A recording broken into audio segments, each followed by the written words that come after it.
Assalamualaikum, saya Nantika. Untuk Jimaters jangan lupa subscribe, like, dan komen di channel YouTube Jimat Radio Istana FM. Dan pokoknya share di sosmed kalian semuanya ya. Salam Jimaters, salam satu misteri.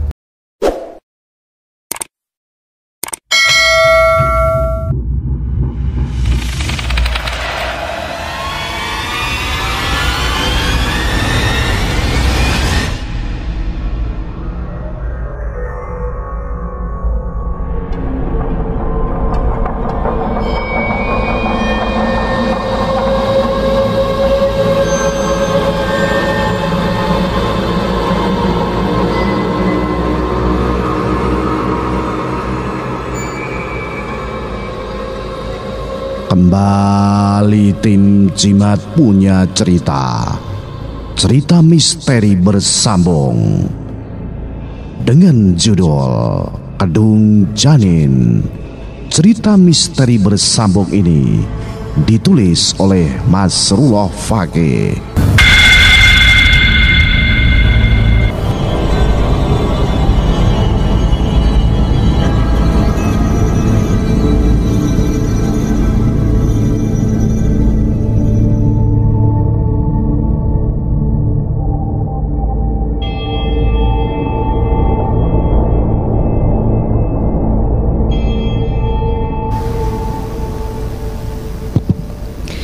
Mas, bangun. Sedikit keras suara Warni pagi itu membangunkan Rahmat. Pasalnya, Warni melihat satu hal tak biasa dari diri suaminya. Masih meringkuk saat mentari sudah menampakkan sinarnya.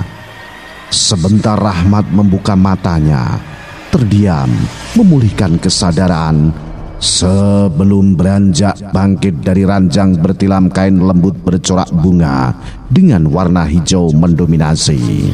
Mas, kamu semalam yang membuka pintu dapur ya? Tanya Warni kembali setelah melihat Rahmat bangkit dan duduk di tepian ranjang. Namun Rahmat hanya terbengong seperti sedang mengingat sesuatu. Mas, ditanya kok malah bengong? Lagi-lagi suara Warni meninggi melihat Rahmat dia mengacuhkan ucapannya. Bukan dek, tapi ragu Rahmat untuk meneruskan kalimatnya. Tak yakin Warni bisa menerima penjelasannya. Tapi kenapa? Sambar Warni spontan mendengar ucapan suaminya terputus. Rahmat masih terdiam beberapa saat, menimbang-nimbang segala konsekuensi bila ia menceritakan semua kejadian dialaminya semalam. Ditatapnya wajah Warni sebentar, seolah ingin meyakinkan dirinya bila sang istri yang kini duduk di sampingnya mau mendengar dan percaya dengan semua ceritanya. Anu dek, omongan bapak bener. Pekarangan belakang rumah kita memang ngeres, jawab Rahmat. Maksud mas? Kejar Warni menciutkan wajahnya. Semalam mas mengalami sendiri, benar-benar melihat kalau di belakang rumah kita ada setannya. Demitnya? Warni yang awal terlihat antusias ketika menyaut cepat cerita Rahmat. Tapi dari ucapannya, Rahmat tahu jika istrinya mencibir tak percaya. Sudah mas, sekarang mandi, sarapan, berangkat kerja, biar urat halumu bisa kendor dan pikiranmu bisa jernih, sambung Warni seraya bangkit menyunggingkan senyum sinis. Tapi dek, mas serius? Rahmat masih mencoba meyakinkan Warni. Namun lagi-lagi suara tawa yang didapatnya membuatnya hanya bisa menarik nafas panjang atas ketidakpercayaan dan ejekan-ejekan istrinya. Rahmat akhirnya bangkit dan berlalu ke belakang, menyudahi obrolannya dan meninggalkan Warni yang masih terpingkal. Menyisakan kejengkelan, rasa dongkol tak terungkap dan hanya mengendap dalam batinnya. Selesai membersihkan tubuh serta memindahkan sepiring nasi goreng ke dalam perutnya, Rahmat berangkat menjalankan kewajibannya sebagai khalifah dalam rumah tangga, melupakan sejenak rasa takut, was-was, dan emosi yang tertahan. Sementara Warni seperti hari-hari biasa, ia hanya menghabiskan waktunya di dalam rumah, mengabaikan tetangga kanan kiri yang berkumpul sembari mengawasi anak-anak mereka tengah bermain riang.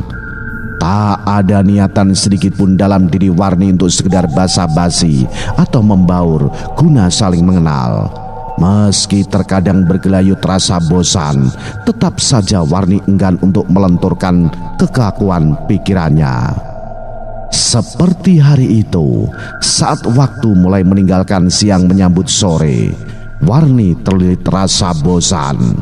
Beberapa jam ia merebahkan tubuhnya di kasur empuk, membuat urat dan ototnya menenggang, memaksanya untuk bangkit dan beranjak keluar kamar.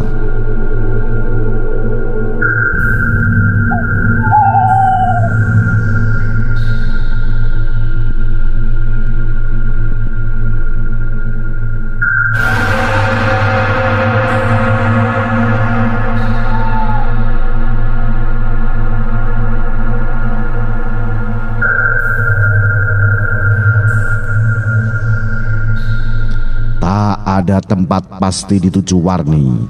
Ia hanya melangkah pelan menuju belakang, melirik serta menatapi isi ruang makan dan dapur yang letaknya berdampingan dengan kamar mandi dilengkapi sebuah sumur berbatu sanyo. Warni terus melangkah dan baru berhenti beberapa jengkal dari pintu dapur, mendekat ke arah sisi kiri, menatapi sebuah karung terikat 3 tali putih memocong. Rasa penasaran seketika menyelinap dalam benak Warni, sebab ia tak merasa meletakkan atau sebagai pemilik karung itu. Perlahan tangan Warni meraih ujung tali dan melepaskannya satu persatu. Ia sedikit kaget, kemudian berujung menjadi rasa penasaran, mendapati karung yang sudah terbuka berisi tumpukan kain-kain putih. Cukup lama Warni mengamati sambil memeriksa kain yang dirinya tahu sebagai pakaian komplit seorang bayi. Dalam hati Warni bertanya-tanya tentang pemilik atau orang yang mungkin memberikan kain terlihat bekas pakai itu. Ia terus berpikir, mengingat-ingat selama dirinya menempati rumah dan sehari-harinya maupun tamu yang datang. Namun sampai beberapa saat lamanya, Warni tetap tak menemukan jawabannya. Sempat terbersit dalam benak Warni untuk menutup dan mengikat serta membiarkan karung berisi pakaian bayi itu. Tapi setelah mempertimbangkan sejenak, Warni memilih untuk menyeret karung itu dan mengeluarkan dari dapur. Hari semakin beranjak sore, paparan sinar terik dari kegarangan penguasa siang mulai meredup, membuat suasana terasa sejuk halaman belakang rumah Warni. Namun itu tak cukup mengeringkan keringat Warni yang deras keluar, manakala dengan susah payah dan nafas terengah dirinya berusaha menyeret karung hingga ke ujung pekarangan belakang. Warni terduduk selepas ia sampai di sudut batas, bertanda rumpunan bambu, mengatur nafasnya yang masih memburu sebelum tangannya mengeluarkan seluruh isi dalam karung.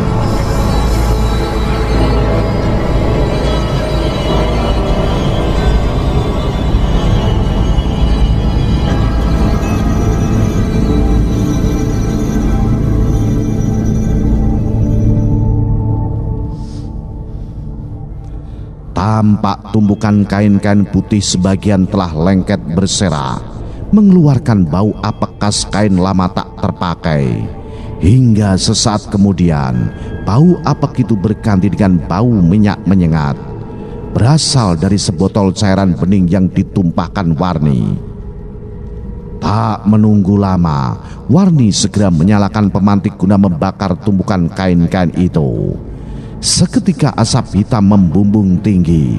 Kobaran api semakin membesar dan terus membesar, merambah seluruh kain yang berserak, hingga menyisakan abu hitam, menandakan habisnya seluruh kain terbakar. Kelegaan sekilas terpancar dari wajah Warni setelah memastikan semuanya telah menjadi abu. Namun, baru saja tubuh dan kakinya berbalik akan melangkah, satu bentakan keras mengejutkannya. Perempuan cantik tidak beradab, berani membakar barang seperti itu. Terjingkat Warni mendengar suara tua di belakangnya, membuatnya memalingkan wajah dan mendapati Mbah Sarji sudah berada di tempat itu. Kenapa Mbah? Kok teriak-teriak marah? Apa urusanmu? Tak kalah sengit Warni menyauti ucapan keras Mbah Sarji. Lancang, apa kamu tak pernah diajar tata krama? Sembrono sekali, membakar barang seperti itu di tempat mengubur janin. Celaka benar kamu, Dok. Kembali Mbah Sarji masih dengan suara keras mengeluarkan amarahnya. Tetap saja tak membuat keadaan di tempat itu berubah, sebab Warni yang juga tak terima semakin nyalang bersuara. Pertengkaran masih terus berlangsung antara Mbah Sarji dan Warni di tempat itu, hingga mengundang perhatian beberapa tetangga yang mendengar suara nyaring Warni. Keramaian dan ketegangan di pekarangan sedikit mereda saat tiba-tiba Rahmat yang baru saja pulang mendekat dan membujuk Warni untuk meninggalkan tempat itu. Tapi bukannya menuruti, lagi-lagi umpatan dan kata-kata keras kembali meluncur dari bibir tipisnya. Dari sekian banyak kalimat terucap dari mulut Warni, satu yang membuat Mbah Sarji dan Rahmat tercengang. Sebab ucapan Warni kali ini bukan sebuah kalimat umpatan, melainkan sebuah tantangan. Kalau memang tempat ini angker, ada dedemitnya, setannya, ayo suruh keluar sekarang. Saya ingin tahu wujudnya seperti apa. Ayo buktikan sekarang. Teriak Warni dengan wajah merah padam. Mbah Sarji kali ini hanya mampu terdiam. Wajahnya yang masih merah menyiratkan arti sebuah ketakutan mendengar kenekatan Warni menantang sesuatu tak kasat mata. Mungkin bagi masyarakat di kampung itu akan berpikir 1000 kali untuk berani mengucapkan kata-kata umpatan tak pantas di tempat itu. Apalagi dengan kalimat tantangan, bisa dipastikan tak akan ada yang berani.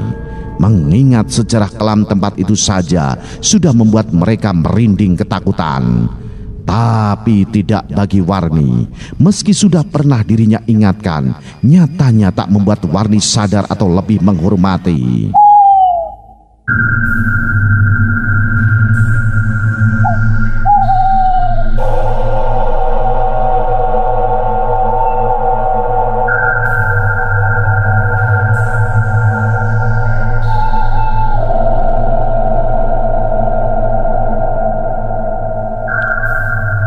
Hari semakin petang, membuat Mbah Sarji yang menyadari dan sudah berubah ekspresi wajahnya memilih segera beranjak dari tempat itu, meninggalkan Warni yang masih tersulut emosi bersama Rahmat.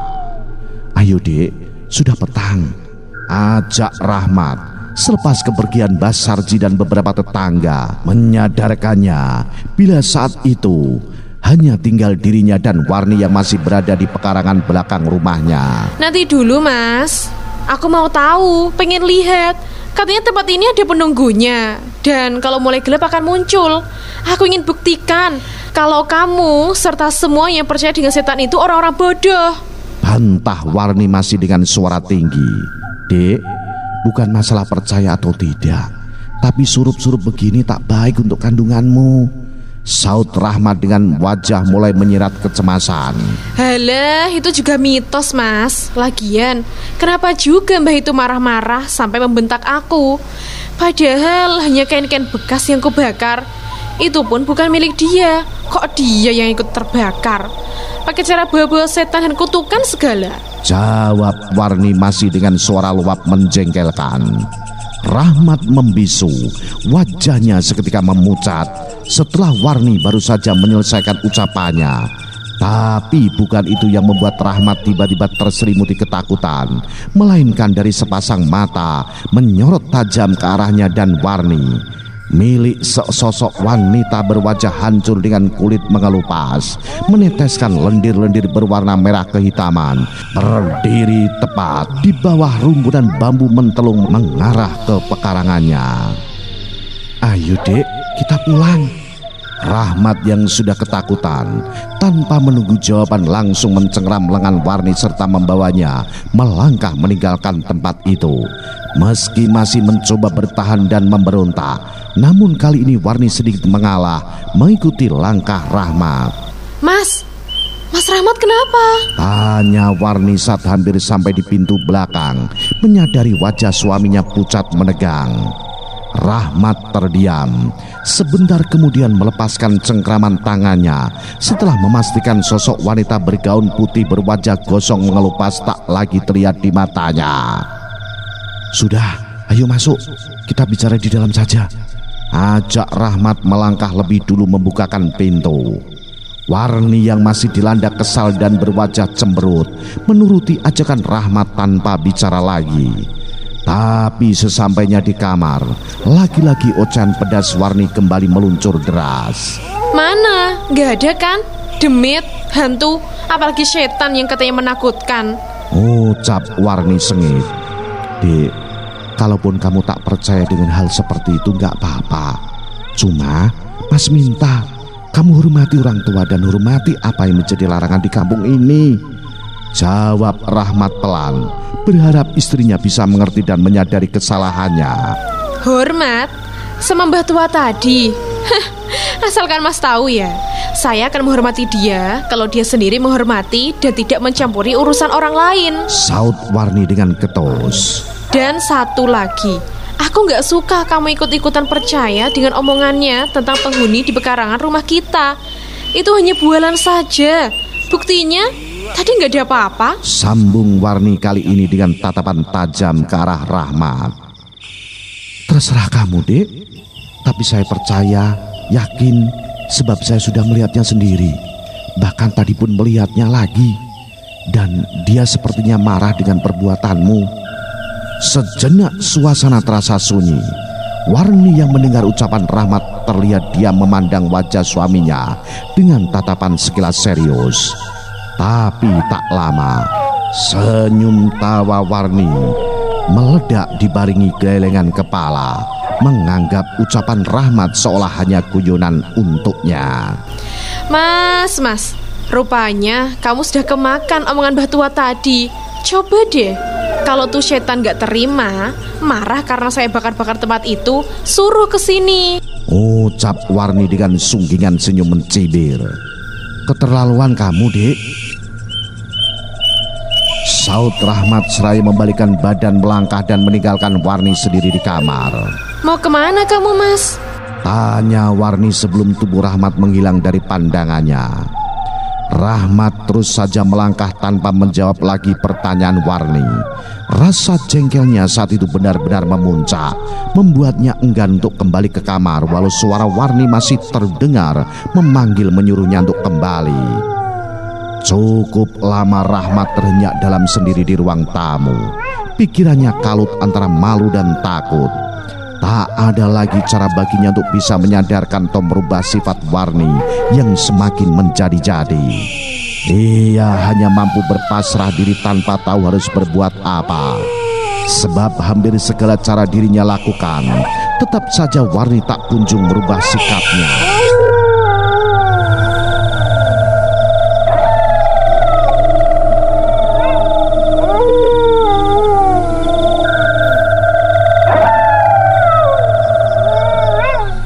Kesendirian Rahmat sedikit terganggu kala suara langkah kaki mengusik rongga telinganya. Saat itu Rahmat masih berpikir positif. Ia menyangka jika langkah kaki itu adalah langkah kaki tetangganya.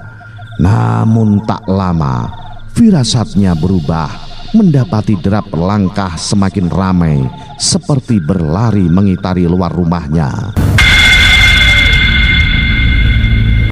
Ketegangan seketika menyeruak dalam diri Rahmat ketika dengan jelas telinganya menangkap langkah-langkah itu berhenti tepat di sisi jendela sebelah kanan ruang tamu.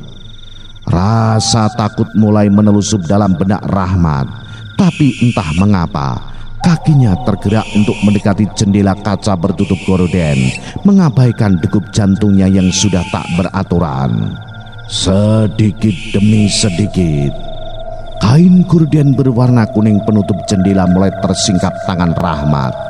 Kilatan cahaya lampu yang tergantung di sudut depan menambah jelas penglihatan mata Rahmat menatapi dari dalam puluhan anak kecil berdiri berjejer di luar dengan sorot mata menembus kaca beradu pandang dengannya. Cepat dan kuat desiran darah dirasa Rahmat sebelum tangannya dengan spontan kembali menutup kain gorden, melewatkan ringisan ngeri dari bocah-bocah kecil berkepala pelontos berhias 2 tanduk meruncing berwarna merah darah. Nafas Rahmat memburu kencang, wajahnya mempias keringat mengucur deras mengiringi ketakutannya yang mencuat. Mas, tolong aku, aduh perutku. Lagi-lagi tubuh Rahmat yang tengah menyandar di dinding tergelak mendengar suara rintih kesakitan dari kamarnya. Sebentar Rahmat menunduk, menajamkan telinga sembari mengatur deru nafasnya, hingga suara itu terus berulang-ulang sampai beberapa kali dan membuatnya segera yakin. Tanpa pikir panjang, Rahmat segera mengayunkan langkahnya yang berat, melupakan sejenak puluhan sosok kecil menyeramkan, juga rasa takut demi memastikan keadaan Warni yang terdengar masih terus merintih. Namun hanya sampai depan pintu kamar kaki Rahmat mampu berpijak. Selebihnya tubuh Rahmat dingin membeku, mendapati pemandangan tak kalah ngeri di dalam kamar, di mana tepat di atas ranjang tidurnya tergolek tubuh Warni tengah menggeliat seperti menahan rasa sakit. Tapi bukan itu yang membuat jiwa Rahmat terguncang, melainkan beberapa sosok anak kecil dan sesosok wanita bergaun putih panjang berada di sebelah kanan kiri Warni. Kengerian bukan saja dilihat Rahmat dari wujud menyeramkan mereka, namun lebih kepada apa yang sedang mereka lakukan. Darah. 4 sosok anak kecil penuh lendir dan sosok wanita berkulit mengelupas itu Rahmat saksikan dengan jelas tengah menjilati darah yang mengalir dari kedua kaki Warni. Dek, tanpa sadar bibir Rahmat berucap memanggil, membuat sosok-sosok itu terhenti menikmati tetesan darah dari kaki Warni dan beralih menatap dirinya dengan sorot mata nyalang bersama serengan sinis keluar dari sudut bibir mereka yang berlumuran darah.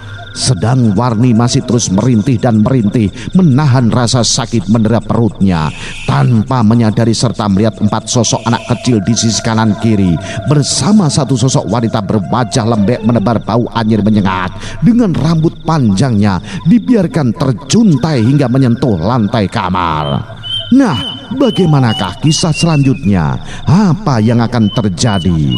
Ikuti terus cerita misteri bersambung Kedung Janin, ditulis oleh Mas Ruroh Fakih. Salam Jimatres, salam satu misteri. Au.